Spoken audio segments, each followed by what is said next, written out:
Welcome to today's webinar, The Science Behind Environmental Data, Your Questions Answered, our special live webinar session Q&A with Brisometer Chief Scientists. Before we move forward, I wanted to go over a couple of housekeeping items with you today. Today's session will be recorded and emailed afterwards. There will be a Q&A session and at the end of the webinar.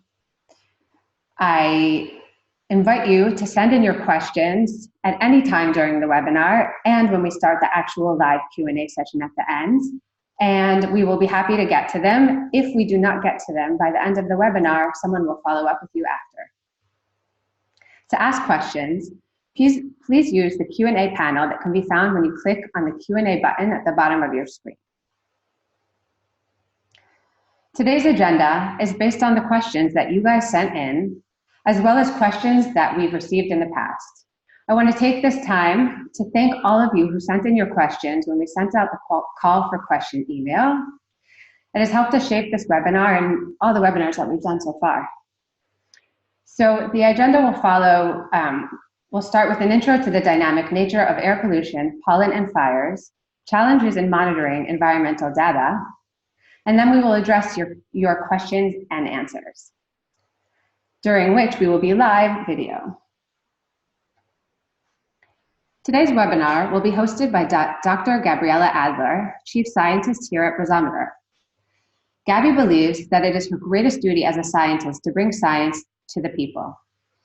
Gabby's role at Brisometer is cross-departmental to say the least, and includes, but is not limited to, consulting on all algorithmic queries, both internal and external facing, product development and roadmap from the scientific aspect, as well as furthering the environmental research in the name of the company.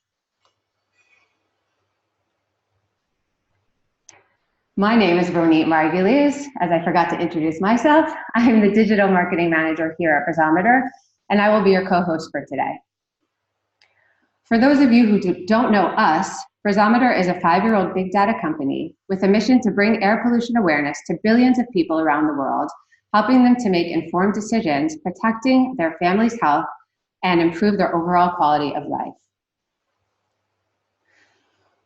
Brisometer gathers information about air pollution, pollen, weather, and fires on an hourly basis across over 92 countries, and delivers it via simply structured APIs to be displayed in an intuitive way on any device, screen, app, or dashboard. Gabby, before we dive into the questions themselves, I think it would really benefit our audience, and as we've seen in the questions that we've received, to have a brief discussion about the basic understanding of air pollution. So why don't we start with, why are we talking about air pollution? So you can see in the slide that air pollution affects all of us. So that's the first reason we talk about air pollution. 92% of the world's population live under dangerous levels of air pollution. This is according to the World Health Organization report. And 7 million deaths worldwide are linked to air pollution every year. The problem with air pollution is that it's easily ignored as it's invisible, and its effects are not immediate. When I say 7 million deaths, I mean linked to air pollution every year, I'm talking about premature death. That meaning that it shortens your life expectancy because of air pollution. So it's not an immediate response. So we understand the seriousness of the issue and how easily it can be ignored as we're not witnessing the effects on the day-to-day basis. But what is air pollution? So air pollution is a mixture of both particle and gases that in high concentration can be harmful for us. Air pollution can come from either man-made sources, anthropogenic, like traffic or industry, and it can come from natural sources such as volcanic ash, mineral dust, or pollen. Air pollution can also, if we look at this nice video illustrated, done by NASA, this shows that air pollution can come from far, far away. The sources are not necessarily local. If we look specifically at the orange particles, these are mineral dust that are transported from the Sahara across the Atlantic. So it's a really long distance that your air pollution can come from. Are you telling me that if I'm driving a car in France and I have tons of dust on my windshield, this could be coming from the Sahara Desert? It's possible, yeah. That's crazy. Okay, but air pollution can also, to your question, it can also come from local sources. I think it's more intuitive for us. Like traffic, we know that we can feel it. We're next to a busy road, we can feel the pollution. And also from industry that is more local. So it's both global and local issue. One thing that is interesting that you can see about air pollution that is illustrated in our heat map is shows our heat map for London, and you can see the time, and the hours are changing, and the air pollution dramatically changes from 1 hour to the next. One interesting feature is that you can see the roads, so how air pollution, how traffic is contributing to air pollution, and that air pollution is very dynamic. And the other thing is that it changes from one location to the next. It really matters where in London you're located.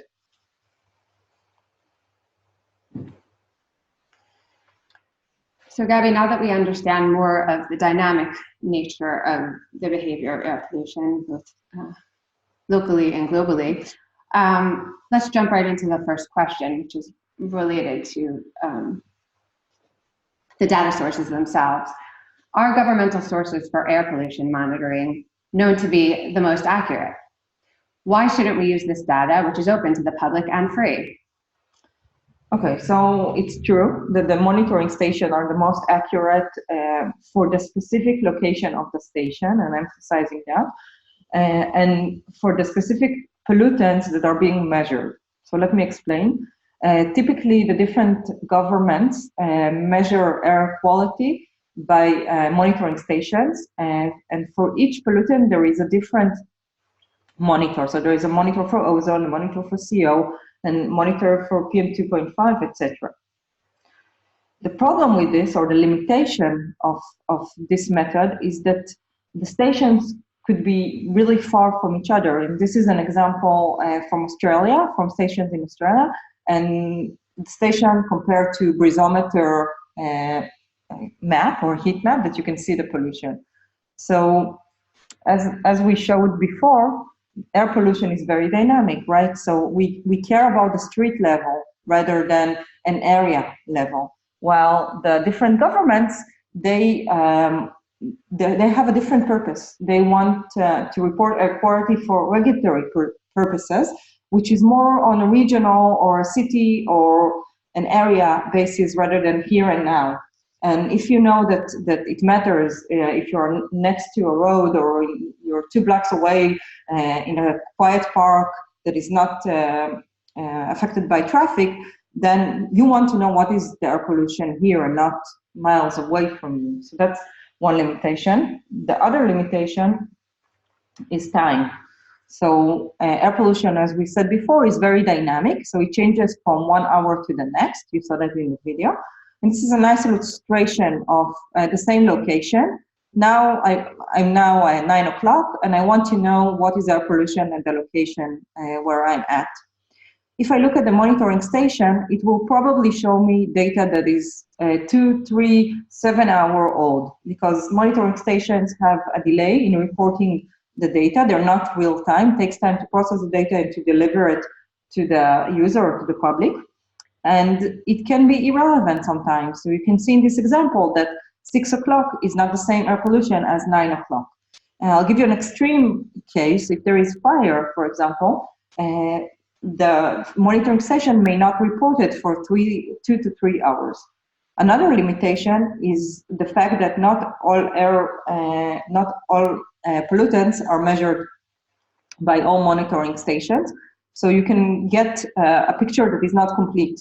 So some monitors may only measure ozone and not all the pollutants.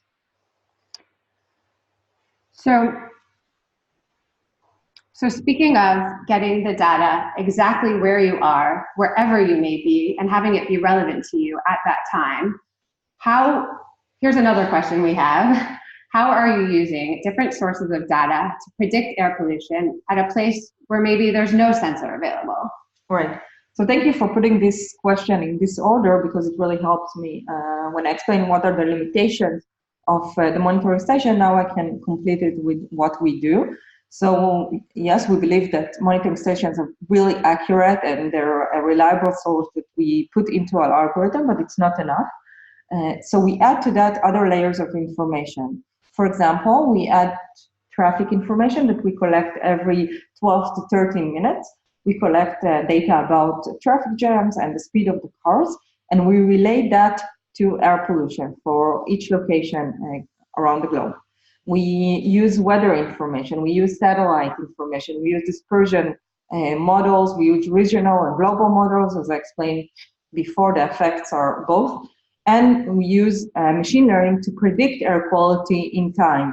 So we predict, or we report real-time data rather than delayed data. This data is processed. We use over 35 different algorithms, and we generate over 1.8 terabytes of information every single hour.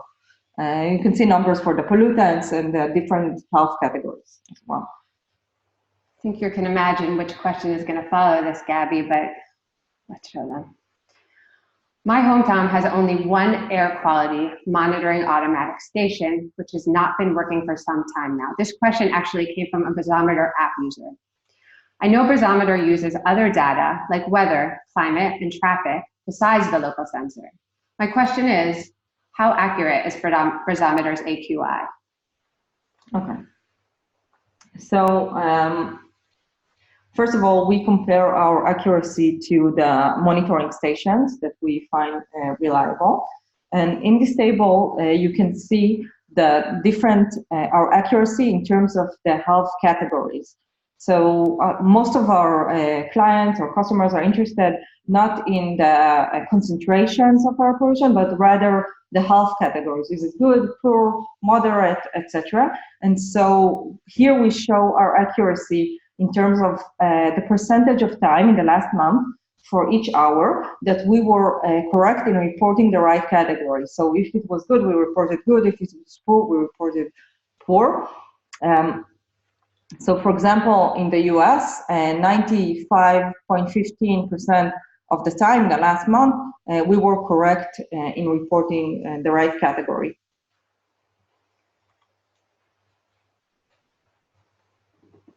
Gabby, this one is super important. It's something that we want to clarify, so we wanted to make sure to ask it here. We get it asked numerous times in numerous ways. What is the difference between your AQI and local AQIs?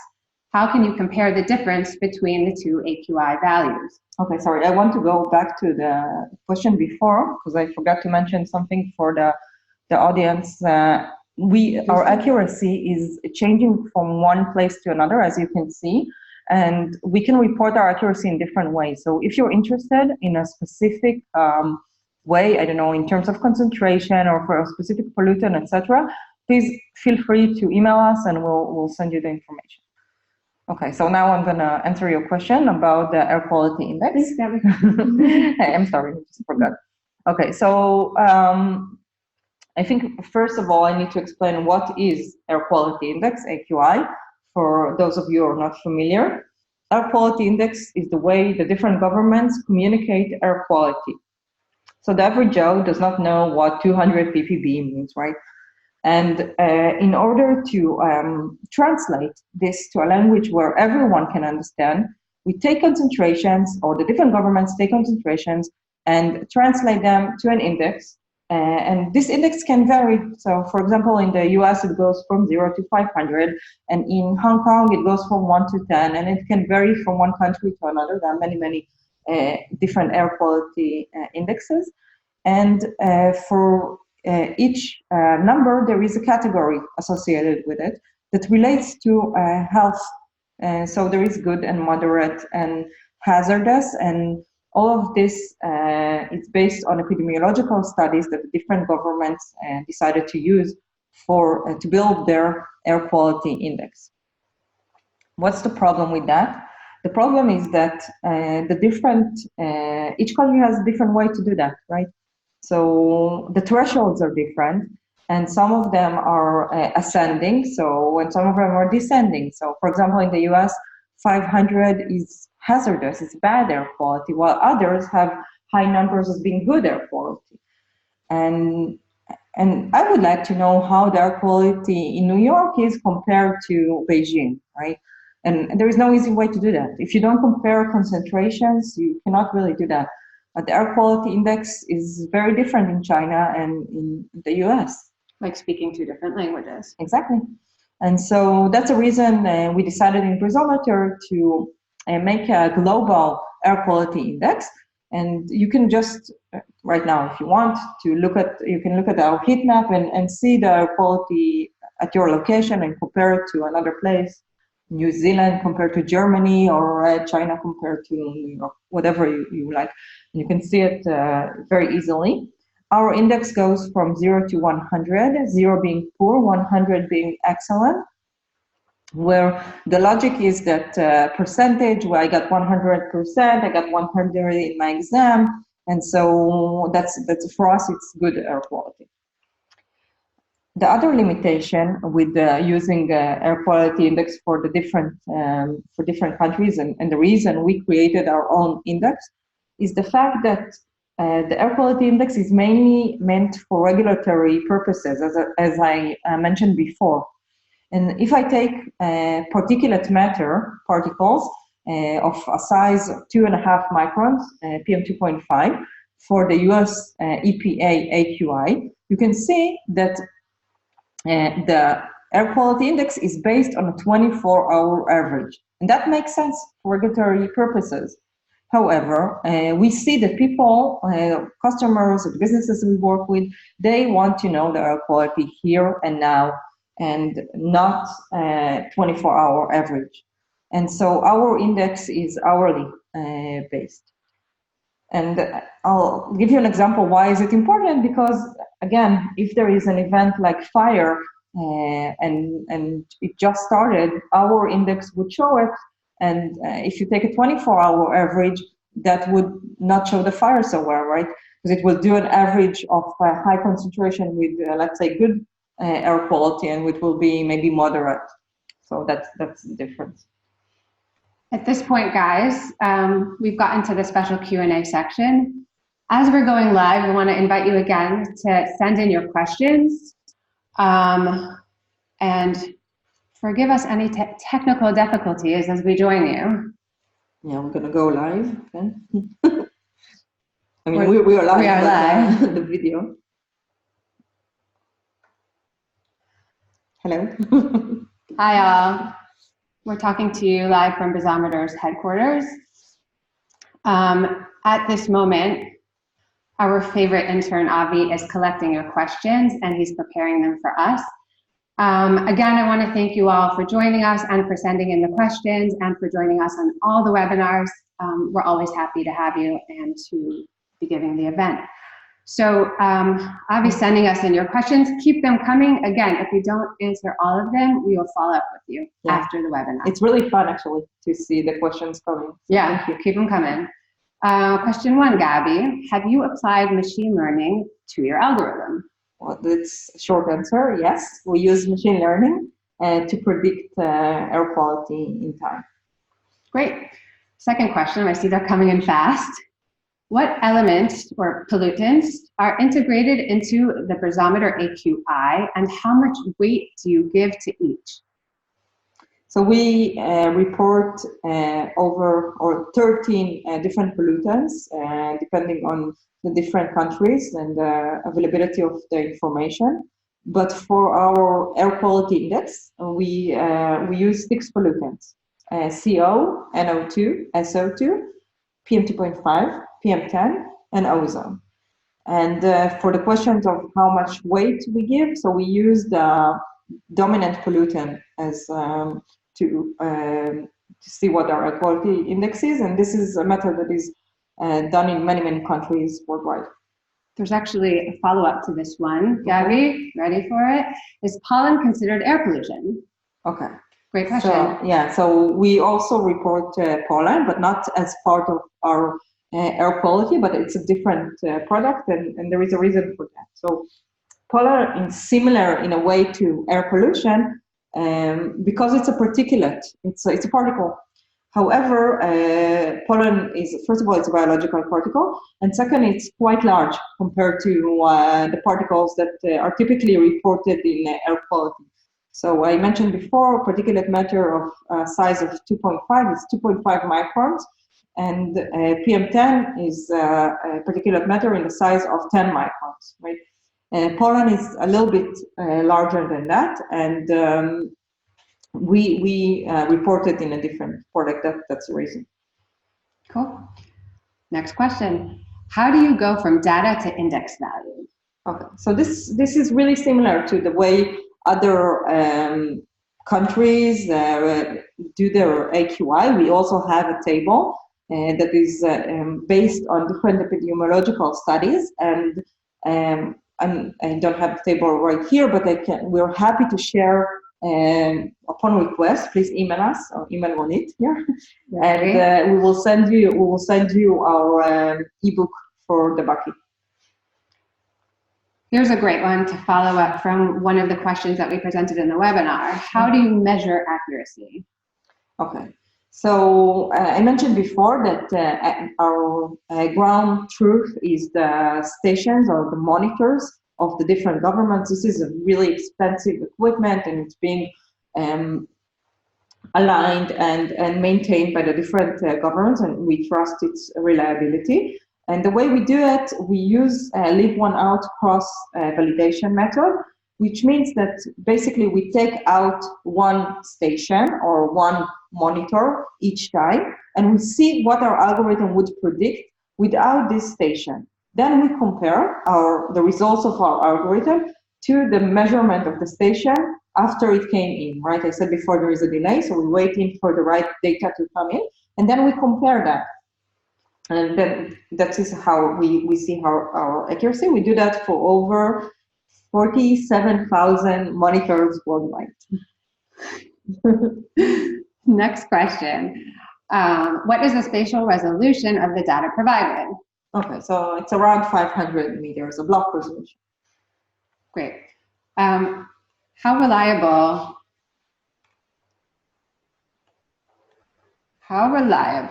do you think low-cost sensors are?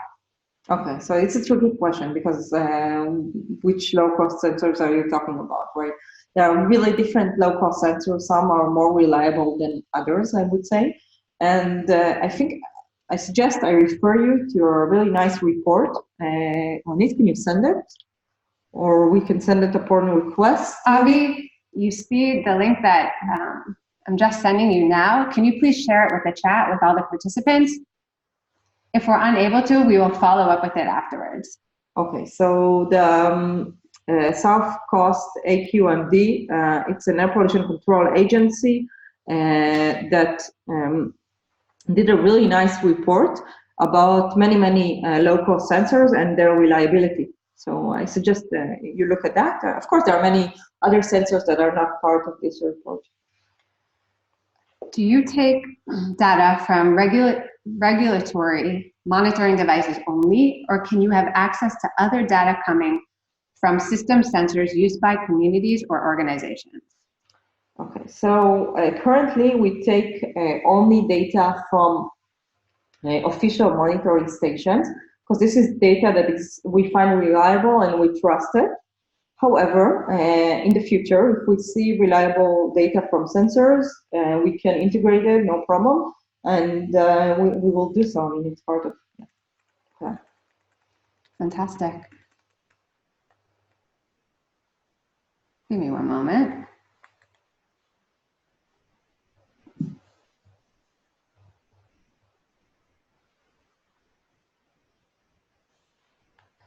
Sorry, guys, bear with us.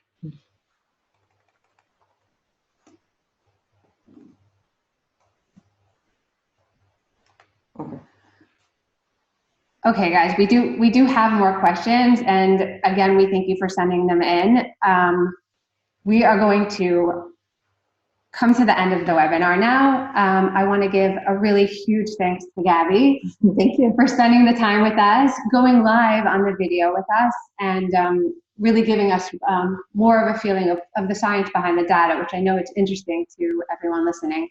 I want to thank you again for coming, for registering every time for the webinars, for sending in your questions. And stay tuned for our next webinar, which will be product related. And maybe later we'll start talking to some of our consumers as well. Well, I just want to say that we will get back to you, right? With if there are answers that we didn't. Anything that we didn't answer, we're going to follow up with you after the webinar. Your questions will be answered, and they will be answered, if not directly from Gabby, she will be providing us with the information.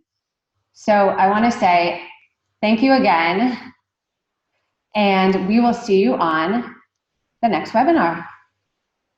Thank you.